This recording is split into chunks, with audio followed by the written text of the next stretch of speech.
King. King Harris has been arrested after not appearing in court and some other things connected to his actions. Put up the... You're a great family man. I see you how you blended your family together. And it's not easy. That's what I want to ask you about. It's not easy. A 21-year-old man lies in a Georgia prison cell with a fractured skull, the result of a brutal assault carried out with what investigators call a lock-in sock, a padlock tied inside cloth and swung until bone breaks. At the exact same moment, every security camera inside the unit went dark. No video, no witnesses, no explanation. The victim wasn't a gang leader or a repeat offender. It was King Harris, the son of T.I. and Tiny, a young father serving short time on a misdemeanor case. We can see why the public reaction was instant disbelief. A blackout like that doesn't just happen by chance. The dynamics here are interesting, but I can't judge how the parenting has gone, because everything that we've seen has been stuff that many of us would have said or similar if we saw our children do this. But I will say this, a lot of what's happening is because it's in the public. Like most children don't have to do this in the public. They don't have to. Medical records confirmed that King suffered severe head trauma, multiple facial fractures, and required emergency surgery to relieve pressure on his brain. Officials described the weapon as improvised, but staff insiders insist it was crafted ahead of time, proof that someone planned the hit. The incident occurred late at night inside Pickens County's holding wing, where King had been transferred after a September 2024 arrest in Dunwoody. That arrest, for driving under the influence and failing to appear in court, was supposed to end with a brief sentence, not a hospital stay. The timeline makes the attack even harder to accept. Only weeks before entering custody, King had welcomed his first son with partner Janijah. His family had shared the celebration online, the baby shower, the blue and gold decorations, the proud captions from Tiny about becoming a grandmother again. Those images were still circulating when news broke that her son was in critical condition. For a family already living under constant spotlight, this new headline felt almost cruel. Trying to coddle him for. Let the man walk off, have some time to himself, sit down, soak it up, and come up with what he need to do. Prison officials released a brief statement blaming a temporary power relay failure for the camera outage, but technicians familiar with state correction systems told us that for every feed in a single unit to fail simultaneously would require manual override. In plain terms, someone had to flip a switch. Even veteran officers admit the malfunction window, 11 minutes total, aligns too perfectly with the assault. And the fact that guards reached the scene only after the attacker vanished raises another disturbing question. Was this an inside job? I really admire his dedication and commitment to the craft, because, I kind of told him, what was wrong about it. We've spoken with sources inside the facility who claim King had been talking too openly about what he was witnessing behind the walls. They describe him as confident, even defiant, telling other inmates he planned to speak through his attorney about alleged misconduct, guards smuggling items, ignoring extortion schemes, and protecting favored inmates. According to one insider, he had already drafted a statement that would implicate staff by name. If true, that alone could make him a target. This wasn't a violent criminal picking a fight. This was a young father finishing time for a traffic offense. The contrast between the crime and the punishment makes the assault look less like random violence and more like calculated retaliation. A lock-in sock isn't something pulled together in a moment of anger. It's a weapon of purpose, hidden until the right opportunity. And that opportunity arrived at the precise moment the security system went blind. The Harris family's silence has spoken volumes. T.I. has made only a short public remark, saying he wants truth more than vengeance, while Tiny asked fans to pray.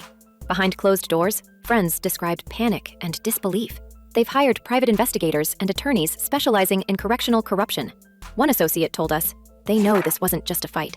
Somebody wanted that boy quiet. We can't separate this from the larger storm surrounding the family. Only months before the attack, T.I. and Tiny were again pulled into headlines after influencer Sabrina Peterson renewed her allegations against them, accusing the couple, and at one point even naming King in long-running claims of exploitation and coercive behavior. Her lawsuit was dismissed in March 2024, but she vowed to appeal and teased that she had what she called receipts. Those posts reignited years of controversy that once cost the family their VH1 reality show. The day Peterson's latest appeal was denied, she was served with T.I.'s own defamation lawsuit in federal court. It opened up the door to my bedroom, as you shouldn't have to either. Opened up the door to my bedroom for everybody to come in, chime in, and make their opinions about what we do and don't do or should or shouldn't do. But I will say this, whatever we ever have done has been done with consensual adults. We can see how the timing now looks haunting. The week those accusations resurfaced online, King was taken into custody on the outstanding warrant. Within weeks, he was fighting for his life. There's no confirmed connection, but industry insiders are already drawing parallels, suggesting that enemies of T.I. might have found leverage through his son. It's the kind of theory that sounds wild until you line up the dates. Meanwhile, the facility's internal investigation has gone quiet. Requests for the full incident report have been delayed, and staff rotations were suddenly changed the day after the assault. 2 guards who worked King's block have been reassigned. Officials call it routine. Insiders call it damage control. Every unanswered question fuels the belief that the system is protecting itself. Discrediting and trying to take shit I done did and be like, nah, it ain't good. Like, you can't do that. You can't do that. That's like...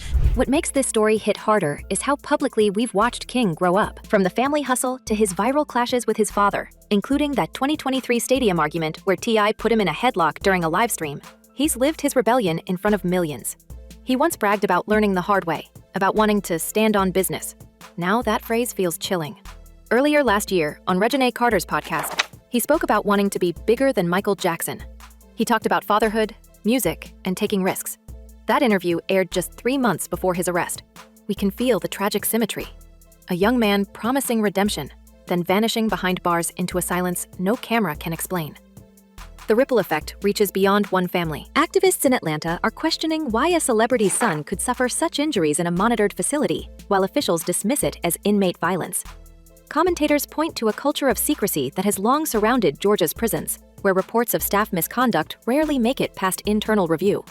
If the blackout was intentional, it wouldn't just be a scandal. It would be evidence of a cover-up at a state level. For the Harrises, this comes as they were trying to rebuild their image. In August, T.I. and Tiny marked 15 years of marriage with a trip to Thailand, posting about love and endurance. Days later, their names were back in court filings, and now their son is in critical care. Supporters say it's coincidence. Skeptics see a pattern. Each time the family climbs out of controversy, something pulls them back in. I really admire his dedication and commitment to the craft, because, I kind of told him, what was wrong about it, and he committed to changing it, what I mean? And he's probably one of the most eloquent rappers I know right now. We can't ignore the deeper irony. I once told interviewers that calling himself the King of the South painted a target on his back, that in chess, the object is to take out the king. 2 decades later, it's his actual son bearing the consequence of that metaphor.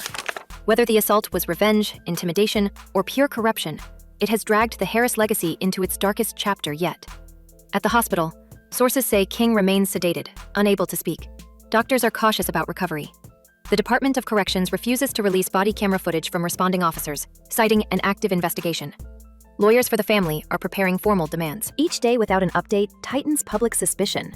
Insiders claim a confidential briefing was held between prison administrators and state officials the morning after the assault. No transcript exists, but attendees were reportedly instructed not to discuss the malfunctioning surveillance system. That alone suggests more people know the truth than are willing to admit it. And as the family pushes for answers, whispers from inside the facility grow louder. That King wasn't attacked because of who he was inside, but because of what he knew. If that's accurate, the blackout wasn't just technical failure. It was cover for a warning. A warning aimed at a 21-year-old who may have stumbled into secrets that powerful people didn't want aired. So if this was just another inmate fight, why did the system's eyes go blind the moment King Harris became the target? And who exactly stood to benefit from his silence? And you can, kind of woo-saw yourself outside of the public opinion. The prison's official explanation was simple: a power relay error that caused every camera on King Harris's block to shut down at once. But when we pressed former staff familiar with the system, they laughed at the notion. One retired officer told us bluntly that a total blackout like that is almost impossible without someone cutting the feed. He claimed even the emergency lighting remained steady, meaning electricity was flowing. So what exactly failed?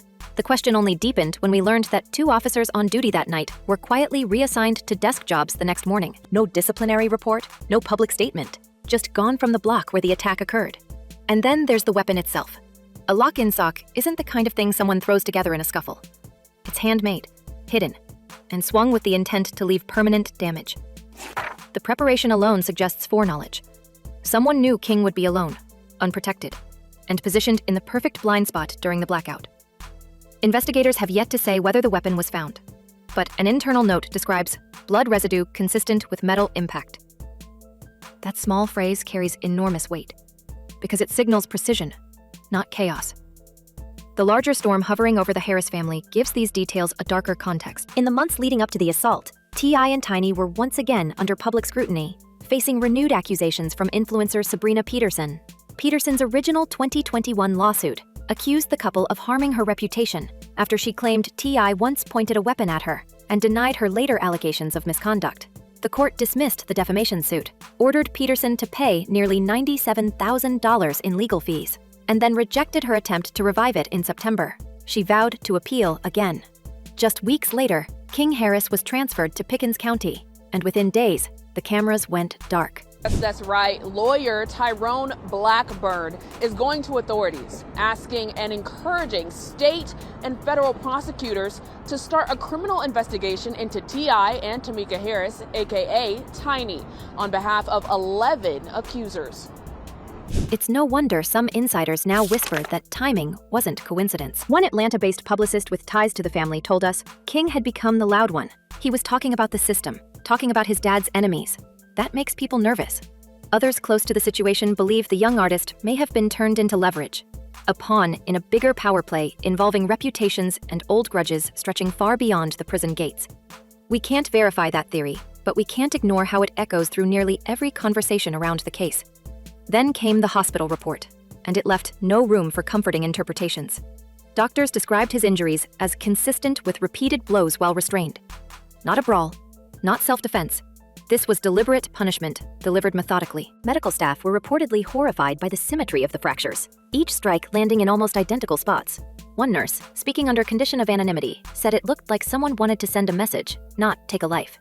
Those words have lingered like smoke ever since. And I thought he looked gorgeous. He was like, so that was kind of like, we exchanged numbers, and we ended up meeting that same day. We went to a $3 cafe, we talked, and we kind of got to know each other a little bit over some wings.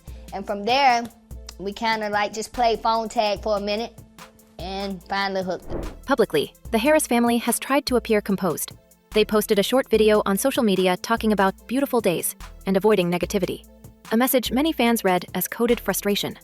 Tiny shared a photo of a candle burning beside her son's baby shower portrait, asking followers to keep faith alive. For a couple once known for fiery defiance, this newfound restraint feels unsettling.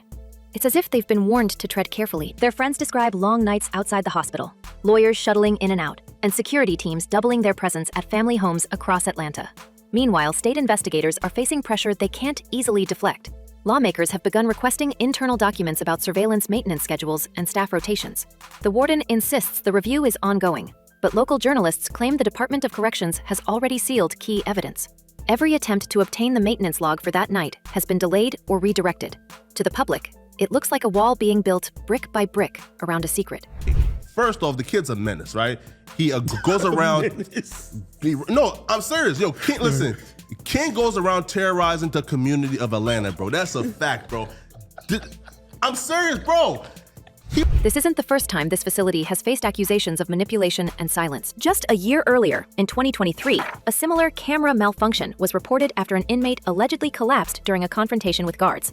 The official account blamed a medical episode, yet witnesses described bruising and restraint marks that never appeared in the final report. The case went cold. No charges were filed, and the family's requests for footage were denied for what the department called technical reasons.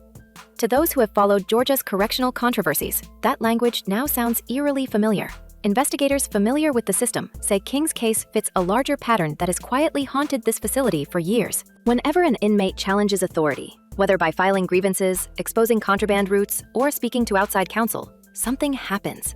A fight, a transfer, an accident. Each time, the internal narrative shifts, paperwork vanishes, and surveillance footage mysteriously fails. Former staff claim those who question these coincidences quickly find themselves reassigned or pressured to resign. It's a culture where truth seems to disappear as easily as evidence. The whispers inside the prison paint an even darker picture. According to one ex-officer, the phrase used among staff was that the walls don't just have ears, they have hands. It was a warning not to get involved when certain inmates suddenly stopped talking. Whether that's metaphor or something closer to reality, it echoes chillingly in King Harris's story. If he truly had started naming names, the blackout wasn't just bad luck. it was a message written in silence. You and T.I. just recently celebrated your anniversary. Yeah. Yep. It was 4 years this year, July the 31st. How did you two originally? We can see how this latest crisis pushes the family's long history of controversy into a new, more dangerous territory. They've weathered lawsuits, canceled shows, and whispered scandals. But this time, the stakes are literal survival. For years, T.I. and Tiny have fought accusations of coercion and misconduct, insisting they were victims of falsehoods. Each victory in court seemed to bring new enemies online. And now, with their son beaten and voiceless, those same digital circles are twisting the narrative again, claiming karma, conspiracy, or both. The truth, as always, lies in the space between fear and fact. Behind closed doors, investigators have quietly interviewed at least 3 inmates from King's unit. 2 refused to speak on record. The third reportedly said he heard movement but no shouting. That single line has become another mystery. How can someone be assaulted so violently with no sound escaping? Some believe sedatives were involved. Others think King was restrained before he could react. If either scenario proves true, it suggests complicity that reaches far beyond one attacker. Now, weeks later, King's condition remains guarded. His father's legal team has filed multiple motions for access to internal footage, even if partial, while independent journalists attempt to reconstruct the night, minute by minute. But without visual proof, the story survives only in speculation and whispered testimony. The irony is almost unbearable. A family accused for years of secrecy, now begging for transparency from a system that refuses to show its eyes. If this was retaliation, the Harrises aren't just fighting for King's recovery. They're standing against an institution that may have quietly exposed its own corruption. A blackout, a crafted weapon, and a transfer that coincided with a public humiliation of the family's accuser. It's a chain too perfect to dismiss.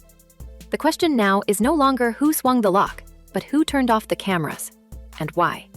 We've seen scandals rise and fade before, but this one feels unfinished, like a fuse still burning. So what happens when that truth finally sparks? Will it clear the Harris name or bring down something much bigger? Let us know what you think in the comments. Stay alert. And until next time, keep your eyes open, because in this story, the lights have only just gone out.